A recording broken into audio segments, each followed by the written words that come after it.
লক্ষ্য করতে পারি যে বাংলাদেশের প্রেক্ষাপটে যদি আমি বলি যে বাংলাদেশের নারীদের শিক্ষার ক্ষেত্রে তার যে চিন্তাধারা, তাদের নারীদের হচ্ছে শিক্ষার জগতে প্রবেশ, কিংবা বর্তমানে নারীদের হচ্ছে শিক্ষার জগতে তাল মিলিয়ে বর্তমান পৃথিবীর সাথে তাদের হচ্ছে যে অগ্রগামী চিন্তাভাবনা, সব জায়গার ক্ষেত্রে মূল যে জায়গাটা আমরা হচ্ছে বেগম রোকেয়াকে অবদান দিতে পারি, কারণ তার চিন্তাভাবনার প্রেক্ষী ধরেই হচ্ছে আস্তে ধীরে হচ্ছে বাঙালি নারীদের পড়াশোনায় প্রবেশ কিংবা শিক্ষাঙ্গনে প্রবেশের যে বিষয়টি আমরা দেখতে পাই। নারীদের হচ্ছে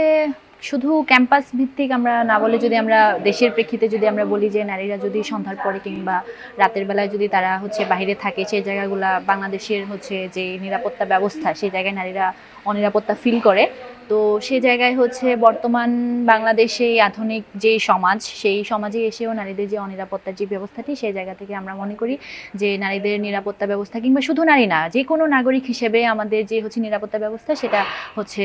সংকটহীন করা উচিত বাংলাদেশের যে প্রশাসন ব্যবস্থা। বিষয়টা খুবই ন্যাক্কারজনক আসলে, কারণ ক্যাম্পাসগুলোতে কিংবা বাংলাদেশের যে কোনো পাবলিক প্লেসগুলোতে যদি আমরা খেয়াল করি, তাহলে নারীরা বিভিন্ন ধরনের হ্যারাসমেন্টের শিকার হয়। সেই জায়গা থেকে নারীদের এই নিরাপত্তা নিশ্চিত করার দায়িত্ব প্রশাসনের, এবং শুধু প্রশাসন না, এটা হচ্ছে রাষ্ট্রের এই নিরাপত্তা ব্যবস্থা যদি জোরদার করতে না পারে, তাহলে নারীদের এই ধরনের অবমাননাকর যে বিষয়গুলো ঘটছে, সেগুলোর পক্ষে আমাদের তীব্র নিন্দা প্রতিবাদ জানাচ্ছি, এবং এইগুলা